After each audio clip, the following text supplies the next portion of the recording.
네, 오늘은 우리 다윗의 인생학교,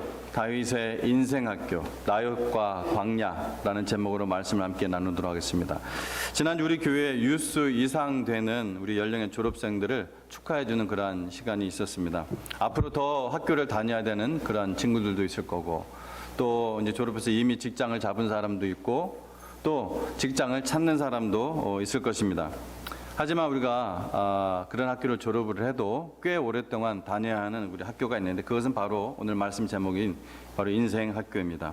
그래서 세상의 학교를 졸업하고 또 직장 생활을 하고 심지어 은퇴를 한 상태에서도 이 인생의 학교에서 배우게 되는데, 그러니까 이것이야말로 우리 평생학교라 할 수 있습니다. 평생교육, 평생학교. 근데 우리 그리스도인들의 이 인생학교는 우리 하나님께서 친히 선생님이 되시기 때문에 두려워하거나 걱정할 필요가 전혀 없습니다.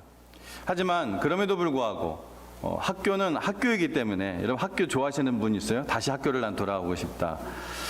가서 가르치는 건 모르겠지만 배우는 학생으로서 또 숙제하고 어쨌든 저도 꽤 오랫동안 학교를 다녔는데 다시 돌아오고 싶지 않아요, 저는. 어쨌든 학교는 학교이기 때문에 시험도 쳐야 되고 또 힘들고 어려운 때도 있지만, 하나님께서 친히 선생님이 되시기 때문에 또 친히 도와주시고 붙잡아 주시기 때문에, 여러분 오직 하나님만 믿고 따라가고 버티면은 여러분 우수한 성적으로 그 졸업장을 영광 가운데서 우리 아버지 하나님께, 영원한 아버지께 돌려드릴 줄로 믿습니다. 그렇습니다. 이 하나님이 주관하시는 이 인생학교는 우리를 때로는 광야학교로 보내셔서 가르치시고 훈련시키십니다. 또 그 광야학교가 길 경우, 그 광야학교가 길 경우에는 그 광야학교에서 또 잘 이겨내도록 미리 리트릿도 보내요. 그러니까 미리 수련회로도 보내요. 오늘 우리가 보게 될 다윗이 그랬습니다. 물론 우리는 다윗처럼 실제로 광야에서 살진 않지만 인생을 살면서 광야와 같은 시기를 거치지 않는 사람은 아마 거의 없다고 봅니다. 그래서 오늘 말씀을 여러분 잘 받아서 하나님께서 여러분의 인생을 졸업시키고, 언젠가는 여러분 인생을 졸업시킬 때가 올까요, 안 올까요? 반드시 옵니다. 예, 반드시 와요. 여러분의 인생을 졸업시키고 이제 그만 올라오라 이렇게 할 때 여러분 허무하고 부끄러운 졸업이 아니라 영광스러운 그런 졸업이 되기를 주 이름으로 축원드립니다. 우리 다윗의 광야 하나님 학교, 하나님의 다윗의 광야 학교는 하나님의 보호하심이 있었다. 하나님의 보호하심. 다윗이 왜 10년 이상을 광야에서, 이 사막에서 도망자 생활을 해야 되는지는 지난주 말씀을 통해서 우리가 알 수 있었습니다. 그냥 단번에 얘기한다면은 사울왕의 심한 시기 때문이었죠. 질주 때문이었죠. 다윗이 이 광야 도망자 생활이 사무엘상 19장에서 30장 여기에 비교적 자세히 기록되어 있기 때문에 여러분이 그것을 직접 읽어보시고요. 그 중에서 저는 오늘 몇 가지만 살펴보도록 하겠습니다. 다윗이 사울을 피해서 세 번째로 도망간 곳이 블레셋 사람들이 사는 가드 지역이었습니다. 블레셋 사람들이 사는 가드 지역. 근데 이 가드는 다윗이 골리앗을 죽인 고향이기도 했습니다. 그러니까 골리앗의 고향이에요. 그러니까 블레셋인들에게 이 다윗은 어떤 사람이었을까요? 굉장히 두려우면서도 동시에 아주 이를 가는, 아주 증오하는 원수로 여겨졌을 것입니다. 아니나 다를까 이 다윗이 거기에 머물렀을 때 블레셋 사람들이 이것을 알아보았어요. 다윗을 알아보았어요. 그래서 다윗은 그들이 그 블레셋 사람들이 사울은 천천, 다윗은 만만, 이렇게 이스라엘 사람들이 찬양하던 그 다윗이 아니냐라고 말하는 것을 옆에서 들었던 거예요. 그러니까 가드 사람들에게 어떻게 된 거예요? 발각된 거예요. 어떻게 됐겠어요? 발각됐으니까 굉장히 지금 위태로운, 목숨을 쫓는 사울을 피해서 가드 땅에 왔는데 이제 또 완전히 더 위험한 상황이 이르는 거예요. 그 후 다윗의 행동은 어떻게 됐을까요? 이걸 제가 안 켰나요? 잠깐만요. 안 돌아가요? 화면이 돌아갑니까, 여러분? 예. 다윗이 이 말을 그의 마음에 두고 가드왕 아기스를 심히 두려워하여 그들 앞에서 그의 행동을 변하여 미친 채하고 대문짝에 끄적거리며 침을 수염에 흘리매. 그럼 얼마나 두렵고 또 급하겠으면은 대문을 막 끄적거리고, 여러분 연상이 되죠? 막 대문 끄적거리고 아마 눈도 막 뒤집었을 것 같아요. 이 수염을 또 막 수염에 침을 질질 일부러 흘리면서 미친 채 했겠습니까? 예, 굉장히 급박했던 상황이에요. 다윗이, 그 다윗이. 그것을 본 가두왕 아기스, 가두왕 아비멜렉이라고도 합니다. 왕 이름을 아비멜렉이라고도 해요. 근데 어쨌든 아기스, 여기서 이제 아기스로 나옵니다. 아기스는 누가 이 미친 사람을 내게로 데려왔느냐? 내게 미치광이가 부족해서 이 미친 자를 데려다가 내 앞에 미친 짓을 하게 하느냐? 하고 신하들을 아주 호통을 칩니다. 다윗은 가까스로 그렇게 살게 되었어요. 다윗이 연기를 잘해서, 정말 연기를 너무나 기가 막히게 잘해서 가드왕이 정말 그렇게 속았다면은 아마 오늘날 아카데미 연기대상을 받는 최초의 왕이었을 것입니다. 최초의 왕이었을 거예요. 이상하잖아요. 사실은 그 말씀을 보면서 이상한 거 못 느끼셨어요? 가드왕이 바보가 아닌 이상 다윗이 정말 미친 것인지 이리저리 살펴보고 찔러보고 또 사람들을 보내서, 이스라엘 때 보내서 얘가 진짜 미쳤는지 왜 여기까지 오게 된 건지 확인해 보지 않겠습니까? 그런데 바로 그 자리에서 판단해 버려요. 미쳤다고. 다윗이 살기 위해서 정말 자기의 영혼을 불태운 그러한 연기를 한 것은 사실이지만 연기를 잘해서 살 수 있었던 것이 아니라 결국 하나님께서 지키신 거예요. 하나님께서. 그래서 그때의 상황을 생각하면서 지은 시가 시편 34편입니다. 시편 34편 바로 이때를 생각하면서 지은 건데 일부만 읽어드릴게요. 의인이 부르짖음에 여호와께서 들으시고 그들의 모든 환난에서 건지셨도다. 여호와는 마음이 상한 자를 가까이 하시고 충심으로 통회하는 자를 구원하시는도다. 의인은 고난이 많으나 여호와께서 그의 모든 고난에서 건지시는도다. 아멘. 전도사님이 해주셔야 될 거예요. 앞이 아무것도 없어서 화면이 돌아가는지 안 돌아가는지 제가 안 보여요. 오늘 여러분 가셔서 시편 34편 전체를 꼭 읽어보세요. 읽고 궁금한 것이 있으면은 저한테 카톡 주시기 바랍니다. 이 다윗의 광야학교 두 번째, 하나님의 사랑의 도구로 쓰임받게 하신다. 광야에서 사랑의 도구로 쓰임받게 하신다는 거예요. 그러니까 다윗은 광야에서 도망자 생활만 한 것이 아닙니다. 고통받는 이웃을 돕는 일도 하였어요. 그가 헤렛 수풀에 머무는 동안이 있었습니다. 이 헤렛 수풀에 머무는 동안 블레셋 사람들이 이 헤렛 수풀에 사는 그 그일라 사람들을 약탈을 했어요. 그 곡식들을 막 약탈을 하고 있었어요. 그러니까 블레셋 사람들이 그 침략하는 것을 보면서 다윗은 가만히 보고 있을 수가 없는 거죠. 다윗 같은 사람이, 의인이 가만히 보고 있을 수가 없어서 하나님께 묻습니다. 제가 그일라를 도울까요? 여러분, 이렇게 먼저 하나님께 묻는 이 다윗의 자세는 우리의 인생에 여러분 성패가 달릴 정도로 굉장히 중요한 자세입니다. 여러분 절대로 후회하지 않으려면 항상 묻고 행동하십시오. 묻고. 나중에 제가 이 부분에 다시 한번 또 설교를 한 번 더 하겠습니다. 그래서 하나님께서 그일라를 도우라고 말씀을 해주세요. 다윗의 그 질문을 듣고. 그러나 부하들은 완강하게 반대합니다. 아니 지금 우리가 사울 왕에게 쫓기는 신세인데 지금 무슨 그일라를 돕겠습니까? 우리 코가 석자인데 무슨 소리를 하고 계십니까? 이러는 거죠. 그러나 다윗은 하나님의 뜻에 따라 이 그일라를 구원해냈습니다. 그런데 여러분 그 후에 어떤 일이 일어났어요? 아시는 분들? 그 후에 사울 왕이 다윗이 여기 헤레스풀 그일라 지역에 숨어 있는 것을 알게 된 거예요. 바로 그 행동 때문에, 그일라를 도운 것 때문에. 근데 저는 또 이 말씀을 보면서 우리가 생각할 수가 있죠. 아니 이게 다윗이 하나님께 물었고 하나님의 뜻대로 했으면, 그리고 불쌍한 사람들을 도운 일이잖아요. 무엇보다도 하나님의 뜻을 묻고 하나님의 뜻대로 했다는 말이에요. 그렇다면 그 일로 인해서는, 최소한 그 일로 인해서는 다윗의 위치가 발각되는 일은 막아주셔야 되는 거 아닌가. 그렇게 생각 안 드세요? 저는 그런 생각이 잠시 들었거든요.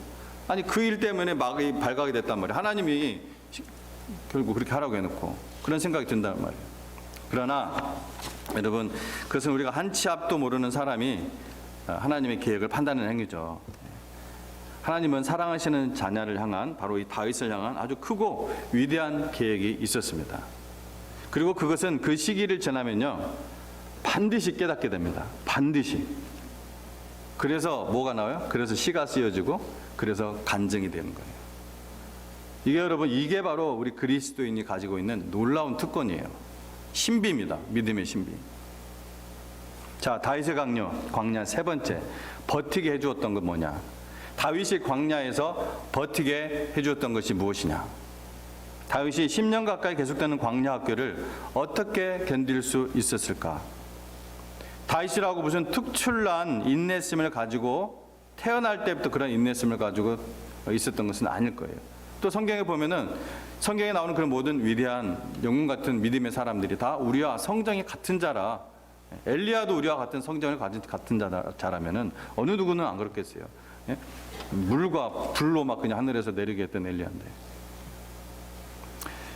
먼저 다윗에게 가장 큰 위로와 힘이 된 사람은 누구였을까요? 여러분, 다윗의 인생에 있어서 가장 큰 위로와 힘이 된 사람은 누구였을까요? 예, 맞습니다. 저도 생각나는 사람이, 그리고 그게 맞다고 봐요. 사람, 요나단이었습니다. 요나단. 아이러니하게도 이 요나단은 누구의 아들이에요? 사울왕, 자기를 죽이려고 쫓아오는 사울왕의 아들이었습니다.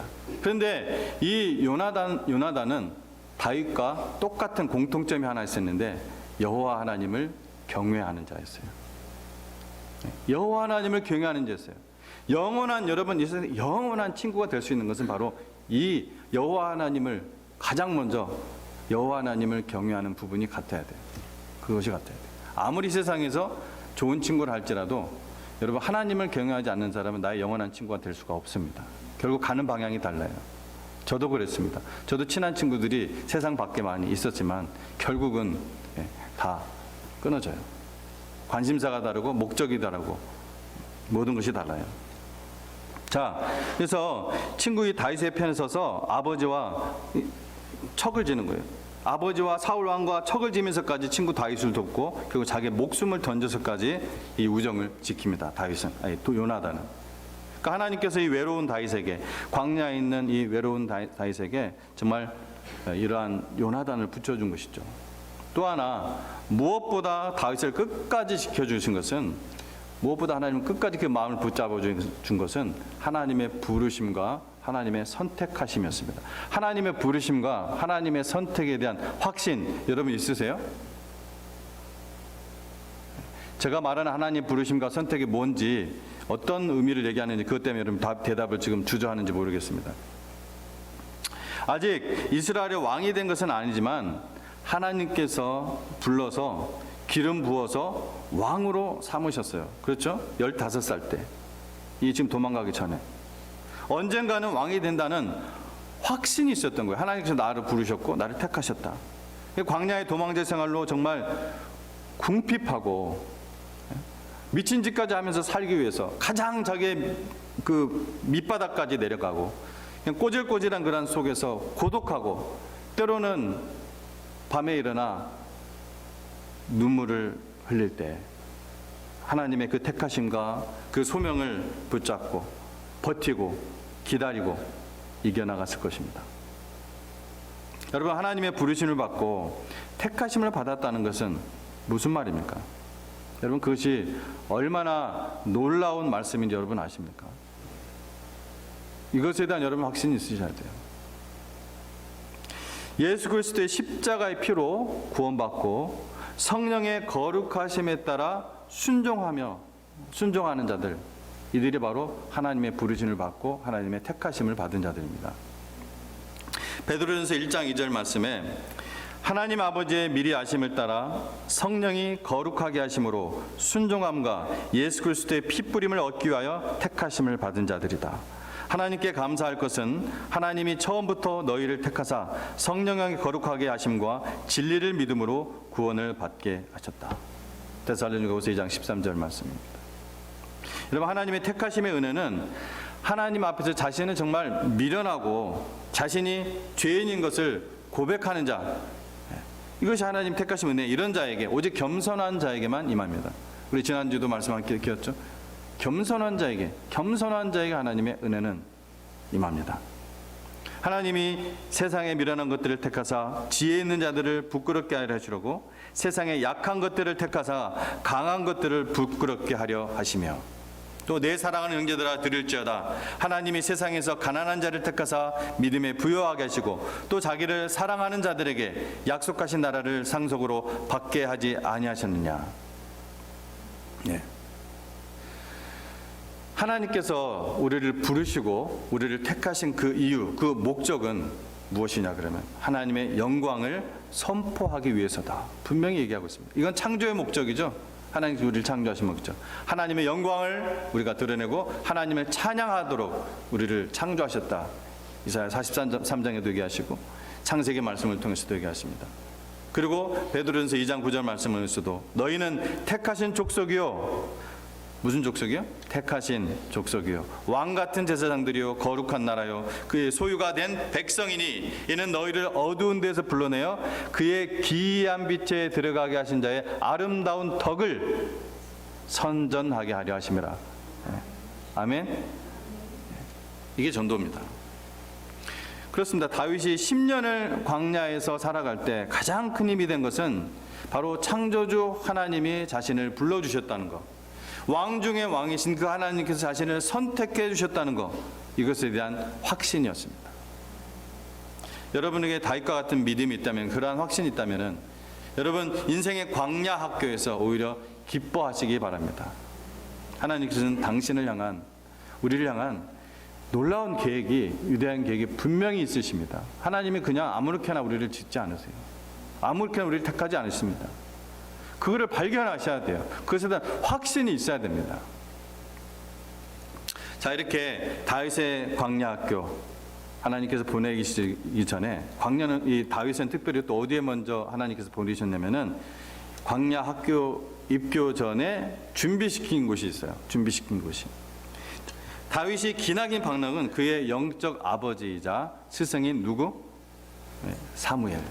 지금 사무엘한테 가서 막 얘기하잖아요. 사울 왕이 자기한테 하는 거 얘가 때려요 하면서 다 얘기하는 거예요. 지금 사무엘한테 가서. 오늘 18절 말씀이 그거예요. 영적 아버지이자 스승인 사무엘이 임시 거처로 마련해 준 곳이 오늘 18절 말씀에 나옵니다. 어디죠? 라마의 나옅. 라마의 나옅.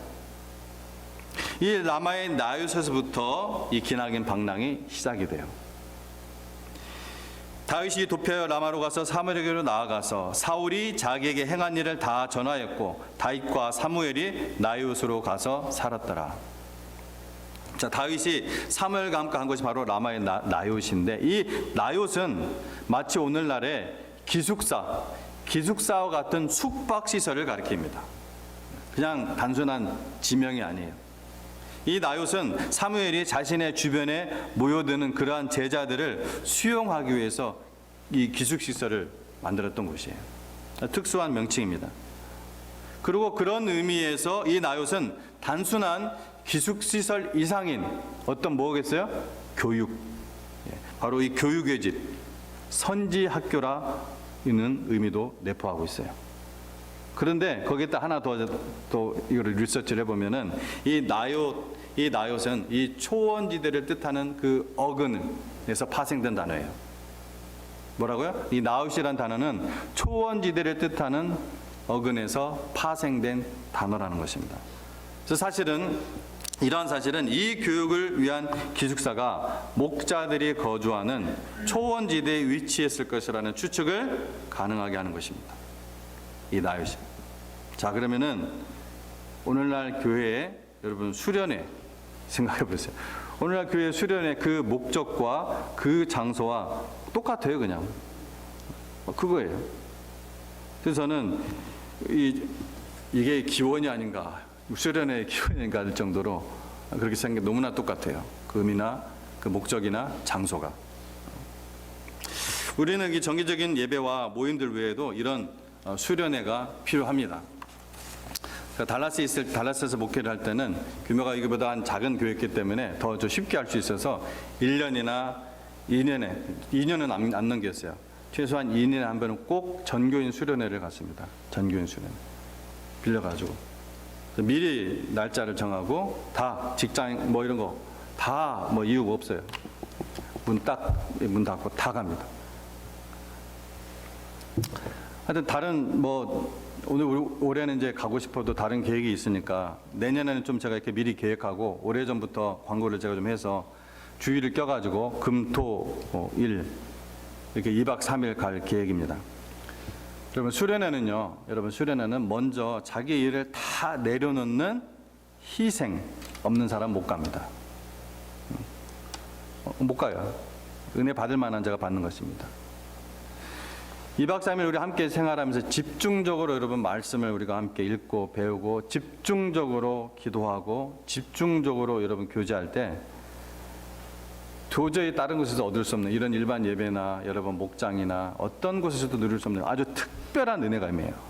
아주 특별한 은혜가. 제가 매번 느꼈습니다. 매번. 네. 여러분 기대하시기 바랍니다. 그리고 준비하시기 바랍니다. 사무엘은 이 다윗과 함께 어디로 갔다고요? 나옅. 이 나옅으로 가서 하나님의 특별한 임재를 경험하게 합니다. 그리고 이제 도피 생활을 시작하게 될 다윗에게 이 나옅에서의 경험은 짧았지만 아주 강력했습니다. 이렇게 하나님의 임재를 내가 경험하고 이렇게 하나님 앞에 내가 기도하고 이렇게 하나님께 나아가는 거구나. 더 특별한 하나님의 만져주심, 임재하심을 느낀 것이 바로 나옅이에요. 더군다나 사무엘과 같이 있으니까. 하나님은 다윗을 그렇게 미리 준비시켜 주셨던 거예요. 네. 오늘 우리는 다윗의 인생학교 나옅과 광야 이야기를 나눴습니다. 네, 그럼에도 불구하고 우리가 어쩌면 한 가지 질문이 있을지 몰라요. 왜 하나님께서는 하나님의 자녀들이 광야를 지나가게 하실까? 그냥 내가 부자가 되지 않아도 좋으니까, 내가 막 그냥 100살 넘어서까지 오래 살지 않아도 좋으니까 아주 평범하게 살면서 아무 일도 안 일어나고 그냥 이렇게 평탄하게 그냥 살게 하시면 좋겠는데 그런 생각 가지고 계신 분이 있을지 모르겠어요. 하나님은 다윗을 그렇게 끌지 않으셨습니다. 오늘 그 이유를 정리하면서 오늘 말씀을 마치도록 하겠습니다. 하나님께서 우리를 광야학교로 보내시는 이유. 첫째로 어떤 사람에게는 하나님을 인격적으로 만나게 하기 위해서 광야학교가 필요합니다. 하나님을 자기가 입으로 믿는다고 하고 예수 그리스도의 십자가 죽음과 부활 제가 믿습니다. 근데 매일 인격적으로 하나님을 퍼스널리 이렇게 만나는 그런 인격적 만남이 없어요. 그런 경험을 못 하는 거예요. 그러니까 다른 걸로 막 찾죠. 막 음악을 막 찬양을 할 때 하나님께 드리는 건데 자기가 스스로 이모션에 빠지고 그것을 하나님의 특별한 체험으로 착각하고 아닙니다. 여러분 밝은 대낮에 보이지 않던 별들이 깜깜한 밤이 되면은 아주 잘 보이죠. 반짝거리고 달도 잘 보이고. 그거 마찬가지로 어떤 사람은 평상시에 하나님을 이렇게 찾지 않다가 고난이나 환난을 당할 때 비로소 하나님을 찾게 되고 만나는 경우가 있습니다. 물론 그런 상황이 닥치면은 어떤 사람은요 더 독선적이 되고 더 마음이 다치고 더 고집을 부리는 사람이 있어요. 그건 내가 상관할 바 아니에요. 왜? 그건 하나님이 아시니까 하나님이 주관하실 일입니다. 여러분 중에서도 근데 편할 때가 아니라 어떤 고난이 찾아왔을 때 하나님을 인격적으로 만나신 분들이 그런 체험들이 있는 분들이 있을 거예요. 저도 그랬습니다. 저도. 그 첫 번째 이유. 둘째, 사람을 의지하지 않고 하나님을 의지하게 하려는 것입니다. 광야는 사람을 의지하지 않고 하나님을 의지하게 한다. 여러분 광야에는 없는 것들이 많아요. 없는 것들이 많아요. 먹을 것이나 마실 거. 사람 살기에 불편합니다. 아주. 그러니까 수련회를 안 가는 사람도 있어요. 불편하다고. 뭐 샤워, 샤워 시설이 어떻고 그런 거 다 따지면 못 가요. 또 위험한 거예요. 위험한 거. 그래서 하나님을 더욱 의지하게 만드는 것입니다. 여러분 신명기 8장에 보면은 모세는 이스라엘 백성들에게 설교하면서 왜 하나님께서 이스라엘 사람들을 40년 동안 광야를 지나며 광야에서 살리게 하셨는지 그 이유를 설명하고 있습니다. 하나님께서 그 이유를 말씀하셨는데 이스라엘 사람들을 낮추시고 테스트하기 위해서, 이스라엘 사람들을 낮추시고 시험하기 위함이었다, 이렇게 얘기를 하고 있습니다. 제가 뒷부분에서 다시 성경을 전체적으로 읽어드릴게요. 자신을 의지하지 않고 정말 하나님을 의지하면서 사는지, 그것이 바로 믿음인데, 또 하나님의 명령에 온전히 순종하며 사는지, 믿는다면 하나님 명령에, 왜 하나님 우리를 향한 뜻은 항상 복이니까, 우리를 항상 하나님의 예수 그리스도의 그 예수 그리스도 형상을 닮아가게 하는 것이니까, 그것을 믿는다면은 순종하며 사는 것이죠. 그것을 시험하기 위해서 광야의 길을 걷게 하셨다, 이렇게 8장에서 말씀을 하고 있는 것입니다. 세 번째, 신앙과 인격의 성숙을 위함이라고 할 수 있습니다. 다른 말로 하면은 예수 그리스도를 닮게 하기 위함이다. 사도 바울은 로마서 5장 3절에서 아주 유명한 이야기를 합니다. 아마 여러분 알고 계신 분 많을 거예요. 로마서 5장 3절 4절. 한번 얼른 찾아보세요. 로마서 5장 3절 4절 모르시면 여러분 이거 아주 붙잡고 살아가셔야 됩니다. 광야 학교 지나갈 때 이게 너무나 필요합니다. 우리가 환난 중에도 즐거워하나니 이 환난은 인내를, 인내는 연단을, 연단은 소망을 이루는 줄 알미라. 우리가 다시요, 환난 중에도 어떻게 하나니? 즐거워하나니. 아까 제가 기뻐하라고 했죠? 여러분 광야 학교에 있으면 그 부르심과 택하심에 대한 확신이 있다면 즐거워하라. 즐거워하나니 이는 환난은 인내를, 인내는 연단을, 연단은 소망을 이룬 줄 압니다. 그런데 여러분 연단이 무슨 뜻인지 아세요? 연단 거꾸로 하면 이제 단련인데, 근데 이게 이제 원어적 의미를 이럴 때는 이제 살펴볼 필요가 좀 있어요. 그 연단이 소망을 이룬다니까 굉장한 단어란 말이에요. 근데 이 원어적인 의미를 살펴보면은, 근데 영어 성경에 좀 이런 부분들은 좀 잘 돼 있어요. 대부분의 영어 성경은 이게 뭘로 번역이 됐냐면은 캐릭터로 번역되어 있습니다. 즉 인격, 캐릭터. 누구의 인격이에요? 근데 이게 예수님의 인격. 하나님께서 환난은 인내를, 인내는 연단, 뭐 예수님의 모습. 예수님 우리를 닮게 하셔서 뭘 이룬다? 소망을 이루게 하느라. 아멘. 아멘입니다. 마지막, 우리가 광야 학교를 지날 때 잊지 말고 기억해야 될 것이 있습니다. 하나님의 뜻은 광야가 끝이 아닙니다. 안 좋아하시네요? 하나님의 뜻은 광야가 끝이 아닙니다. 막 박수 치셔야 돼, 이럴 때. 광야가 끝이 아니에요. 광야가 끝이라면 얼마나 고통스러워요. 광야는 과정이지 목적지가 아니에요. 출애굽한 이스라엘 백성들이 목적지가 광야였어요? 내가 너한테 광야 줄 테니까 광야 가서 살아라 이랬습니까, 하나님이? 이집트에서 끄집어낼 때? 아니잖아요. 광야는 그 과정이에요. 목적지가 아니에요. 가나안 땅에서 사는 것이었습니다. 이 광야 학교의 중요한 목적 중에 하나는 우리가 복을 받는 사람, 소망을 받는 사람, 뭘 닮아서? 예수 그리스도. 연단은 소망을 이룬다고 했잖아요. 복을 받고 또 뭐예요? 복이 되게 하는. 복을 받고 복이 되게 하는 것이 바로 광야 학교를 지날 때 기억해야 될 거예요. 광야를 거친 이스라엘 백성을 향한 하나님의 뜻은 바로 이 가나안 땅에서 복을 받고 이방 민족들에게, 바로 그 가나안 땅에 있는 이방 민족들에게, 나아가 오늘날 우리 볼 때 뭐예요? 온 세상 민족들에게 하나님의 복이 되게 하는 것입니다. 이것이 창세기 12장에 아브라함 부를 때 하신 말씀이에요. 내 조상들도 알지 못하던 만나를 광야에서 내게 먹이셨나니 이는 다 너를 낮추시며 너를 시험하사 마침내 내게 복을 주려 하심이었느니라. 지금 모세가 아까 제가 읽어드리겠다는 말씀, 그 말씀이 신명기 8장 16절. 이 구절에서 중요한 단어는, 우리가 이 시간에 중요하게 볼 단어는 마침내예요. 마침내. Finally. 마침내. 고난이 목적이 될 수가 없습니다. 고난을 아주 즐기는 분이 있어요. 막 즐기는 분은 없잖아요, 그죠? 소망이 있기 때문에 고난을 우리가 즐거워하고 기뻐하라고 했지, 고난 자체 무슨 고통을 즐기는 사람은 없잖아요, 그죠? 마침내 복을 받게 하는 거예요. 마침내까지 가야 돼요, 우리가. 사랑하는 성도 여러분, 지금 어떤 광야 학교에서 훈련을 받고 있는지 모르겠지만 거기가 목적지가 아니라는 것을 잊지 마십시오. 환난의 인내는 연단, 예수 그리스도를 닮은 그 모습, 그것을 낳고 연단은 소망을 이루게 될 것입니다. 아멘. 함께 기도하겠습니다.